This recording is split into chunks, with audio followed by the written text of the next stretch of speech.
Your life as a drill sergeant. Level 1, the recruit. The journey doesn't begin on a parade ground. It doesn't begin with recruits standing nervously in formation. It begins years earlier, when you're just another soldier trying to prove yourself. You've already survived basic training. You've completed advanced individual training and spent years serving in operational units. You've endured long field exercises, exhausting deployments, and demanding inspections. Along the way, you've learned one lesson that every experienced soldier eventually understands: following orders is only half the job. The harder part is learning how to lead. Leadership isn't measured by how loudly you speak or how many people salute you. It's measured by whether others trust you when conditions become difficult. Can you stay calm when everyone else is overwhelmed? Can you make sound decisions under pressure? Can you motivate exhausted soldiers to keep moving when every muscle in their body tells them to quit? Your supervisors have been watching. Every performance evaluation, every fitness test, every leadership position you've accepted has quietly built your reputation. You may not realize it, but senior non-commissioned officers have been paying attention to how you handle responsibility. They notice whether younger soldiers seek your advice. They notice whether your squad performs well during inspections. They notice whether you solve problems instead of creating them. Thousands of soldiers serve honorably every year. Only a small percentage are considered capable of becoming drill sergeants. One afternoon, your platoon sergeant calls you into the office. You mentally review everything you've done over the past few weeks. Did something go wrong? Are you about to receive another assignment? Did someone file a complaint? Instead, your platoon sergeant looks directly at you and says something you weren't expecting. We're recommending you for drill sergeant duty. For a brief moment, the room feels unusually quiet. Among soldiers, those 4 words carry weight. Everyone knows what drill sergeants do. They're the men and women who transform ordinary civilians into disciplined soldiers. They're expected to enforce standards every minute of every day. They don't just teach physical fitness or drill and ceremony. They shape attitudes, build confidence, and create the discipline that soldiers will rely on for the rest of their military careers. It's one of the most demanding leadership assignments in the Army. Some soldiers volunteer for it because they want the challenge. Others are nominated because the Army believes they have the professionalism, maturity, and leadership needed for the role. Either way, it's not an assignment given lightly. The selection process begins immediately. Your service record is reviewed from top to bottom. Your commanders examine your evaluations, disciplinary history, physical fitness scores, weapons qualifications, and leadership experience. Every detail matters because drill sergeants represent the Army at one of its most important stages, the first impression every new recruit will ever have of military life. Then comes the physical requirement. Being a drill sergeant means spending long hours on your feet, marching miles every day, demonstrating exercises, supervising obstacle courses, and maintaining a professional appearance regardless of the weather or how little sleep you've had. You can't demand excellence from recruits if you can't demonstrate it yourself. Your fitness is tested again. Your medical readiness is verified. Your professional qualifications are reviewed. But physical strength alone isn't enough. The Army also evaluates your character. Can you remain calm under constant stress?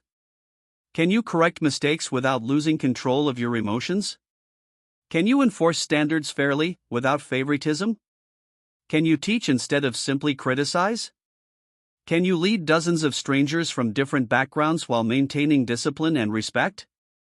Those questions matter far more than how many push-ups you can perform. Because recruits won't remember how fast you ran. They'll remember how you treated them. Days later, the recommendation becomes official. You're selected. Pride is the first emotion that hits you. Out of thousands of soldiers, you've been trusted with one of the Army's most visible leadership roles. Then comes the second emotion. Reality. You know what this assignment means. Long days. Very early mornings. Late nights filled with paperwork. Entire training cycles where recruits depend on you for everything from learning how to wear a uniform correctly to preparing for field exercises. Every mistake they make reflects on the drill sergeant responsible for training them. At home, you sit down with your family. You explain what this assignment will require. The schedule will be demanding. You'll miss birthdays. Family dinners will become rare. Phone calls may be short. You'll spend weeks focused entirely on training recruits who know almost nothing about military life. Your family understands. They're proud of you. But they also know they'll be making sacrifices alongside you. A few weeks later, your orders arrive. You carefully read every line before placing the paper back on the table. You're reporting to drill sergeant school. The real test hasn't started yet. Everything you've accomplished so far has only earned you the opportunity to prove that you deserve the title.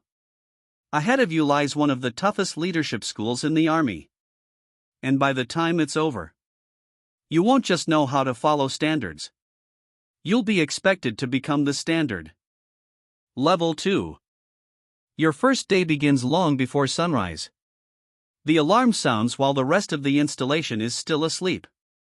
Within minutes you're in uniform, boots polished, gear packed, standing in formation with soldiers from every corner of the Army. Some have served in infantry units. Others come from armor, artillery, logistics, intelligence, engineering, aviation, or medical branches. They all have different experiences, different personalities, and different leadership styles. But here, none of that matters. The instructors have one goal: to determine whether you can transform civilians into disciplined soldiers. The standards are immediately higher than anything you've experienced before. Every uniform must be spotless. Every boot must shine. Every movement must be deliberate.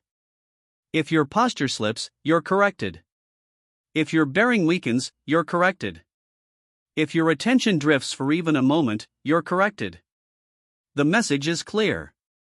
How can you demand perfection from recruits if you don't embody it yourself? From the first morning, you're reminded that drill sergeants are always being watched. Whether you're teaching, walking across the parade field, or eating in the dining facility, people notice how you carry yourself. Because one day, recruits will copy everything you do. Not just your commands.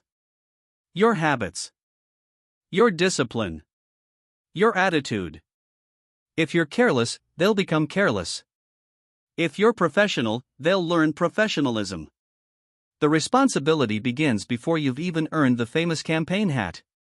The days become a relentless cycle of instruction and evaluation. You don't simply learn military regulations. You learn how to teach them. Standing in front of a classroom filled with your peers, you're assigned a lesson. One day it's military customs and courtesies. The next, it's land navigation. Then first aid.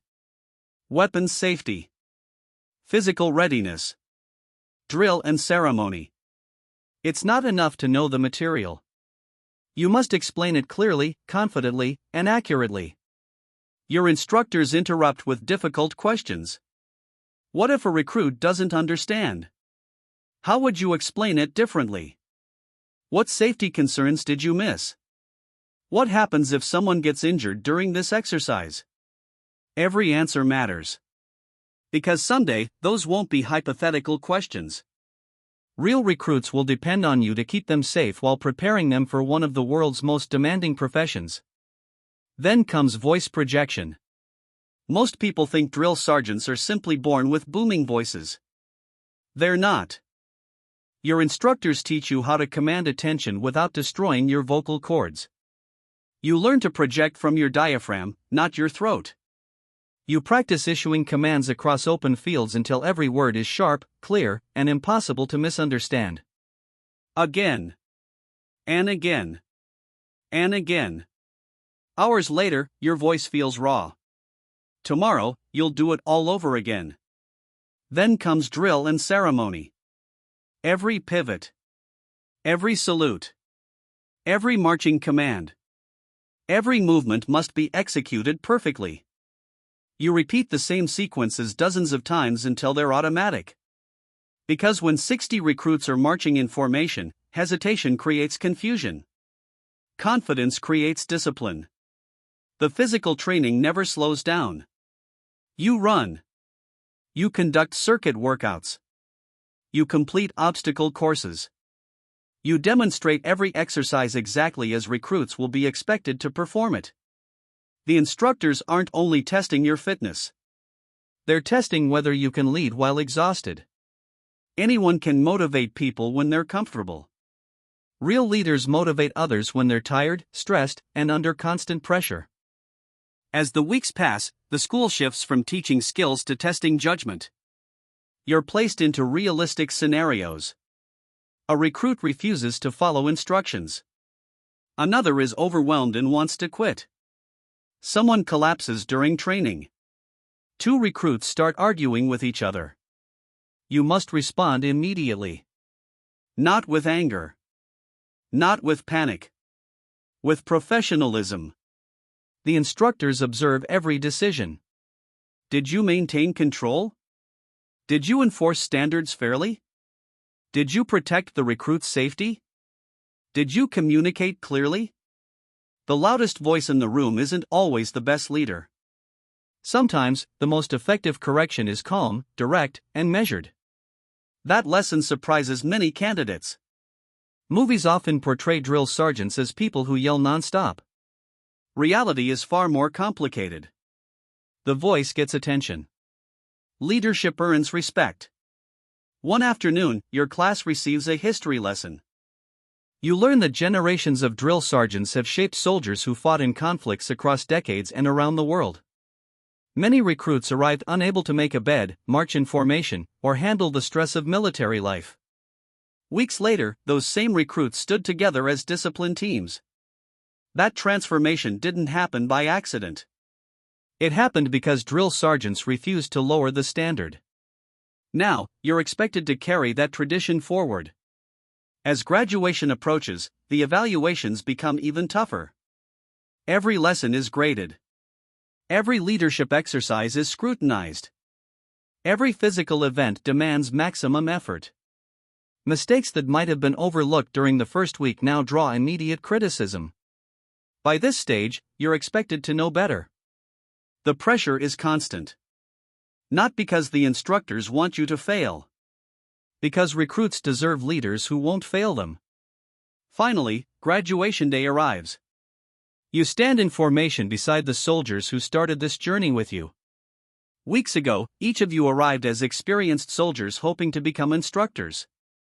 Now, you've proven you can do more than follow orders. You've proven you can teach them. One by one, the campaign hats are presented. The moment is surprisingly quiet.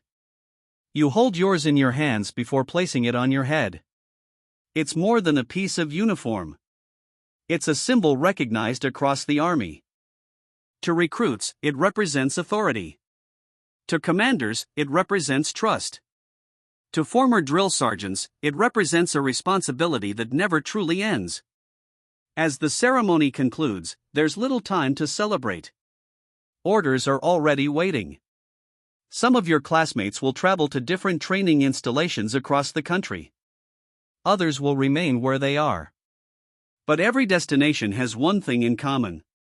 Somewhere, a bus full of civilians is preparing to arrive. They have no idea how to march. No idea how to wear the uniform. No idea how dramatically their lives are about to change. And when those bus doors finally open, they'll be looking directly at you. Level 3.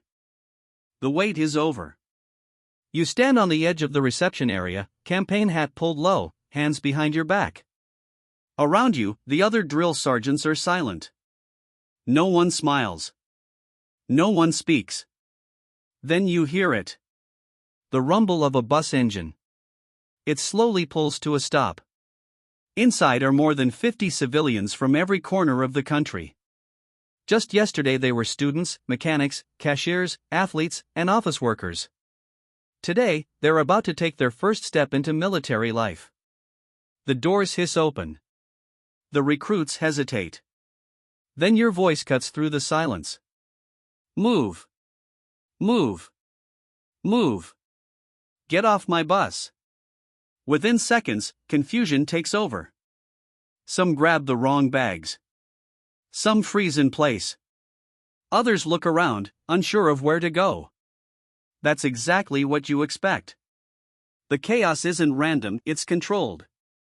Every command is designed to force the recruits to listen, react quickly, and stop thinking like individuals. From this moment on, they'll learn that every second matters and every instruction has a purpose. One by one, they form up. Nervous faces stare straight ahead. Some are excited. Some are terrified. A few are already wondering if they've made the biggest mistake of their lives. You see all of it. But you don't have time for emotions. Because this isn't just their first day. It's yours as well. And over the next several weeks, it's your responsibility to transform this group of strangers into disciplined soldiers. Their journey begins now. Level 4. The first few days are the hardest. Not because the training is physically impossible, but because every recruit is still thinking like a civilian. Simple tasks suddenly become challenges. Making a bed isn't just making a bed, it has to meet a precise standard. A uniform isn't just worn, it must be perfectly arranged. Boots must be clean, lockers organized, and every piece of equipment accounted for. The recruits quickly learn that details matter. One mistake by a single person can mean the entire platoon repeats the task. At first, they get frustrated. They blame each other. They rush instead of thinking.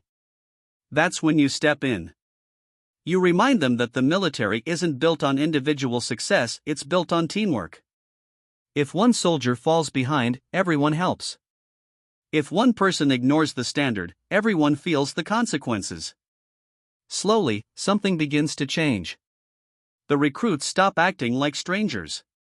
They start correcting each other's mistakes before you have to. Beds become tighter.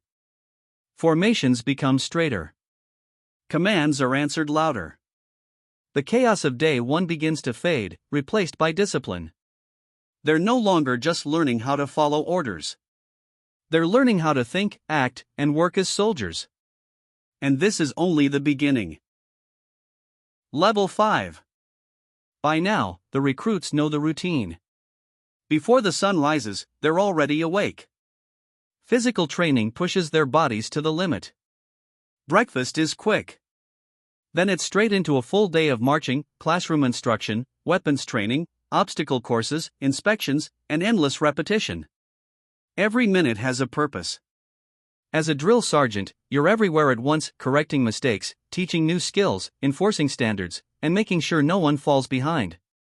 While the recruits see your confidence, they don't see the work happening behind the scenes. After they finally head to bed, your day isn't over. You complete paperwork, review training schedules, prepare tomorrow's lessons, and check on recruits who are struggling. By the time you finish, you'll only have a few hours before the next morning begins. It's exhausting. But pressure is part of the job. Because every lesson you teach today could one day save a soldier's life. The recruits are starting to realize that your standards aren't meant to make their lives harder. They're meant to prepare them for the moments that matter most. Level 6. The toughest challenge isn't physical. It's mental. By the second week, exhaustion starts to take its toll. Some recruits miss their families. Others begin to doubt themselves. A few quietly wonder if they're strong enough to finish. You notice the signs. The recruit who's suddenly silent. The one who keeps making simple mistakes. The one who's ready to give up. This is where being a drill sergeant becomes more than shouting commands. Sometimes, the best thing you can do is pull a recruit aside and remind them why they came here in the first place. You push them to keep going, not because it's easy, but because you know they're capable of more than they believe. Slowly, confidence replaces doubt. The recruit who struggled to complete one push-up now refuses to quit. The one who couldn't march in step is leading the formation. They don't realize it yet, but they're changing. And so are you. You're no longer just training soldiers. You're building resilience that they'll carry long after basic training is over. Level 7. The easy days are over. Now the recruits face the training they've been preparing for. They learn to fire their rifles with confidence, navigate unfamiliar terrain using only a map and compass, and move as a team during combat drills. They climb confidence towers, crawl through obstacle courses, and carry heavy packs on long marches that push both their bodies and minds. Every challenge is designed to test one thing. Can they keep moving when they're exhausted? As their drill sergeant, you don't complete the course for them. You guide them, correct them, and demand their best. You watch recruits who once doubted themselves conquer obstacles they thought were impossible. By the end of each training day, they're covered in sweat, dirt, and bruises. But they're no longer the nervous civilians who stepped off the bus. They're beginning to think, react, and perform like soldiers. And you know the toughest test is still ahead. Level 8. Most people think your job ends when the recruits leave the training field. They're wrong. When the day is over, your real work continues. You complete reports, review training records, check medical updates, plan tomorrow's schedule, and make sure every recruit is accounted for. If someone is injured, you're responsible for ensuring they receive the care they need. If discipline breaks down, you address it before it becomes a bigger problem. The pressure never stops. One careless decision could affect an entire platoon. Every recruit is someone's son, daughter, brother, or sister. Their families have trusted the army to train them safely, and that trust now rests partly on your shoulders. Most recruits will never see the hours you spend behind a desk after they've gone to sleep. But that's part of being a drill sergeant.